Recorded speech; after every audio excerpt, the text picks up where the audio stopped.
PSC പരീക്ഷയ്ക്ക് ആവശ്യമായ ചില പോയിൻറ്റ്സാണ് ഇവിടെ വായിക്കുന്നത്. ആദ്യമായി 5ാം ക്ലാസ്സിലെ ചാപ്റ്റർ 1 സസ്യലോകത്തെ അടുത്തറിയാം. പ്രകാശ സംശ്ലേഷണം. സസ്യങ്ങളുടെ ഇലകളിൽ വച്ച് ആഹാര നിർമ്മാണം നടത്തുന്ന പ്രവർത്തനം അറിയപ്പെടുന്നത് പ്രകാശ സംശ്ലേഷണം. സസ്യങ്ങളുടെ ഇലകളിൽ വച്ച് ആഹാര നിർമ്മാണം നടത്തുന്ന പ്രവർത്തനം അറിയപ്പെടുന്നത് പ്രകാശ സംശ്ലേഷണം. പ്രകാശ സംശ്ലേഷണ സമയത്ത് ആഹാരം നിർമ്മിക്കുന്നതിന് വേണ്ടി സസ്യങ്ങൾ വേരിൽ നിന്ന് ജലം വലിച്ചെടുക്കുന്നു. ഈ ജലത്തിൽ പലതരം ലവണങ്ങൾ അടങ്ങിയിരിക്കുന്നു. കൂടാതെ ഇലകളിൽ ചെറിയ സുഷിരങ്ങളിലൂടെ അന്തരീക്ഷത്തിൽ നിന്ന് കാർബൺ ഡയോക്സൈഡ് വാതകവും സസ്യങ്ങൾ വലിച്ചെടുക്കുന്നു. പ്രകാശ സംശ്ലേഷണ സമയത്ത് ആഹാരം നിർമ്മിക്കുന്നതിന് വേണ്ടി സസ്യങ്ങൾ വേരിലൂടെ ജലം വലിച്ചെടുക്കുന്നു. ഈ ജലത്തിൽ പലതരം ലവണങ്ങൾ അടങ്ങിയിരിക്കുന്നു. കൂടാതെ ഇലകളിലെ ചെറിയ സുഷിരങ്ങളിലൂടെ അന്തരീക്ഷത്തിൽ നിന്ന് കാർബൺ ഡയോക്സൈഡ് വാതകവും സസ്യങ്ങൾ വലിച്ചെടുക്കുന്നു. ഈ ജലവും കാർബൺ ഡയോക്സൈഡും ഉപയോഗിച്ച് സസ്യങ്ങൾ ഗ്ലൂക്കോസ് നിർമ്മിക്കുന്നു. ജലവും കാർബൺ ഡയോക്സൈഡും ഉപയോഗിച്ച് സസ്യങ്ങൾ ഗ്ലൂക്കോസ് നിർമ്മിക്കുന്നു. പ്രകാശ സംശ്ലേഷണത്തിൻ്റെ ഉൽപ്പന്നമാണ് ഗ്ലൂക്കോസ്. ഇതോടൊപ്പം ഓക്സിജനും ഉണ്ടാകുന്നു. പ്രകാശ സംശ്ലേഷണത്തിൻ്റെ ഉൽപ്പന്നമാണ് ഗ്ലൂക്കോസ്. ഇതോടൊപ്പം ഓക്സിജനും ഉണ്ടാകുന്നു.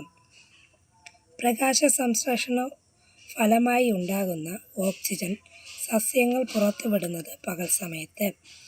പ്രകാശ സംശ്ലേഷണ ഫലമായി ഉണ്ടാകുന്ന ഓക്സിജൻ സസ്യങ്ങൾ പുറത്തുവിടുന്നത് പകൽ സമയത്ത്. പ്രകാശ സംശ്ലേഷണ സമയത്തുണ്ടാകുന്ന ഗ്ലൂക്കോസ് പിന്നീട് അന്നജമായി മാറ്റപ്പെടുന്നു. പ്രകാശ സംശ്ലേഷണ സമയത്തുണ്ടാകുന്ന ഗ്ലൂക്കോസ് പിന്നീട് അന്നജമാക്കി മാറ്റപ്പെടുന്നു. പ്രകാശ സംശ്ലേഷണം നടക്കുന്നുവെങ്കിൽ ഇലകളിൽ ഉണ്ടായിരിക്കേണ്ട വർണ്ണവസ്തു ഹരിതകം. പ്രകാശ സംശ്ലേഷണം നടക്കുന്നു എങ്കിൽ ഇലകളിൽ ഉണ്ടായിരിക്കേണ്ട വർണ്ണവസ്തു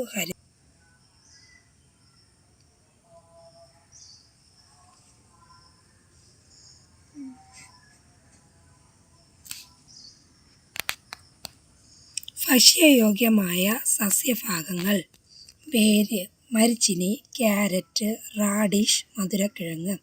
ഭക്ഷ്യയോഗ്യമായ സസ്യങ്ങൾ: വേര്, മരിച്ചിനി, ക്യാരറ്റ്, റാഡിഷ്, മധുരക്കിഴങ്ങ്.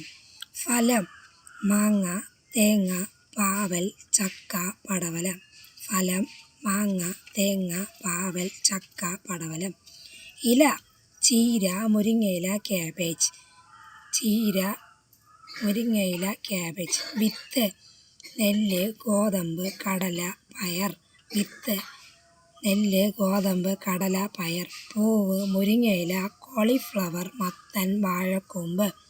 പൂവ്: മുരിങ്ങയില, കോളിഫ്ലവർ, മത്തൻ, വാഴക്കൂമ്പ്. തണ്ട്: ചീര, ചേമ്പ്, വാഴപ്പിണ്ടി. തണ്ട്: ചീര, ചേമ്പ്, വാഴപ്പിണ്ടി. ഭൂകാണ്ഡം: ചേമ്പ്, ചേന, ഉരുളക്കിഴങ്ങ്, കാച്ചിൽ. ഭൂകാണ്ഡം: ചേമ്പ്, ചേന, ഉരുളക്കിഴങ്ങ്, കാച്ചിൽ.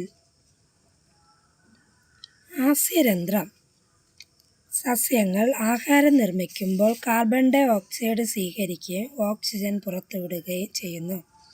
സസ്യങ്ങൾ ആഹാരം നിർമ്മിക്കുമ്പോൾ കാർബൺ ഡൈ ഓക്സൈഡ് സ്വീകരിക്കുകയും ഓക്സിജൻ പുറത്തുവിടുകയും ചെയ്യുന്നു.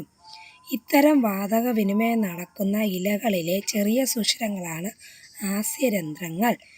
വാതക വിനിമയം നടക്കുന്ന ഇലകളിലെ ചെറിയ സുഷിരങ്ങളാണ് ആസ്യരന്ധ്രങ്ങൾ. സസ്യങ്ങളിൽ നിന്ന് ജലം ബാഷ്പം അന്തരീക്ഷത്തിലേക്ക് പോകുന്നതും ഈ സുഷിരങ്ങളിലൂടെയാണ്. സസ്യങ്ങളിൽ നിന്ന് ജലബാഷ്പം അന്തരീക്ഷത്തിലേക്ക് പോകുന്നത് ഈ സുഷിരങ്ങളിലൂടെയാണ്. ഇലകളുടെ മുകൾ ഭാഗത്ത് സൂര്യപ്രകാശം പതിക്കുന്നത്. അതുകൊണ്ട് ജലം അധികമായി ബാഷ്പമായി നഷ്ടപ്പെടാതിരിക്കാൻ കരയിൽ വളരുന്ന സസ്യങ്ങളിൽ ഇലകളുടെ അടിഭാഗത്താണ് ആസ്യരന്ധ്രങ്ങൾ കാണുന്നത്. ഇലകളുടെ മുകൾ ഭാഗത്ത് സൂര്യപ്രകാശം പതിക്കുന്നത്.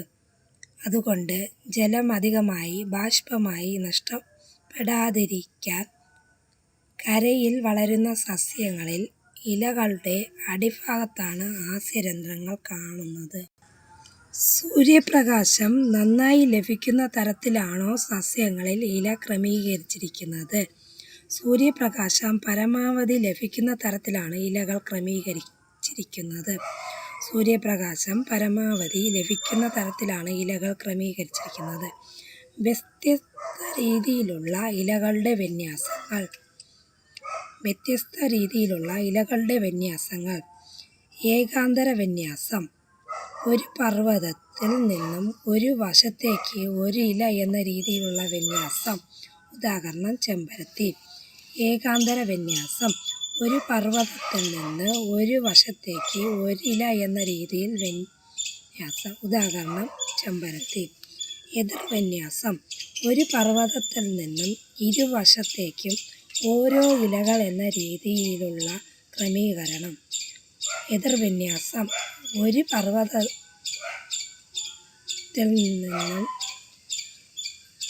ഇരുവശത്തേക്ക് ഓരോ ഇലകൾ എന്ന രീതിയിലുള്ള ക്രമീകരണം. ഉദാഹരണം തുമ്പച്ചെടി, കാപ്പിച്ചെടി. സർപ്പിള വിന്യാസം. ഒരു പർവ്വതത്തിൽ നിന്ന് ചുറ്റും 3 അതിലധികമോ ഇലകൾ വിന്യസിച്ചിരിക്കുന്ന രീതി. ഒരു പർവ്വതത്തിൽ നിന്ന് ചുറ്റും 3 അതിലധികം ഇലകൾ വിന്യസിച്ചിരിക്കുന്ന രീതി. ഉദാഹരണം ഏഴിലം പാല അരളി. വർണ്ണകങ്ങൾ. സസ്യങ്ങളിൽ കാണുന്ന പച്ച നിറമുള്ള വർണ്ണകമാണ്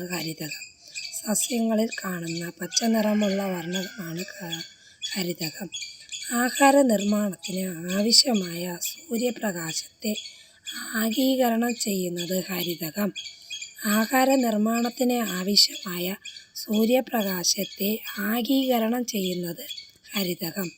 ഹരിതകം കൂടുതലുള്ളത് ഇലകളിലാണ്. ഇലകൾക്കും തണ്ടുകൾക്കും പൂക്കൾക്കും പഴങ്ങൾക്കും നിറം നൽകുന്നത്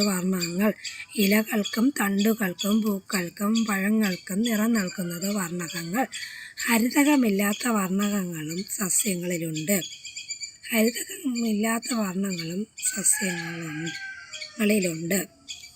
സാന്തോഫിൽ.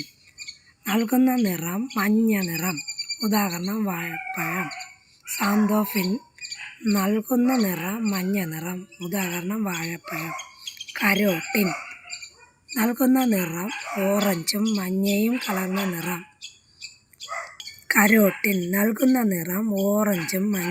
കലർന്ന നിറം. ഉദാഹരണം ഓറഞ്ച്. ആന്തോസയാനിൻ ചുവപ്പ് നിറം. ഉദാഹരണം ചെമ്പരത്തിപ്പൂ. ആന്തോസയാനിൻ ചുവപ്പ് നിറം. ഉദാഹരണം ചെമ്പരത്തിപ്പൂവ്. ബെഡ്റൂമിലെ ചെടി വളർത്തൽ. ബെഡ്റൂമിൽ ചെടികൾ വളർത്തുന്നത് ആരോഗ്യകരമല്ല.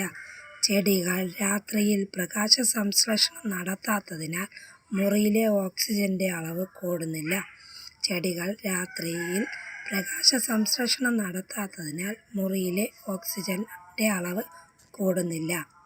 ചെടികൾ രാത്രിയിൽ ശ്വസിക്കുമ്പോൾ ഓക്സിജൻ സ്വീകരിക്കുകയും കാർബൺ ഡയോക്സൈഡ്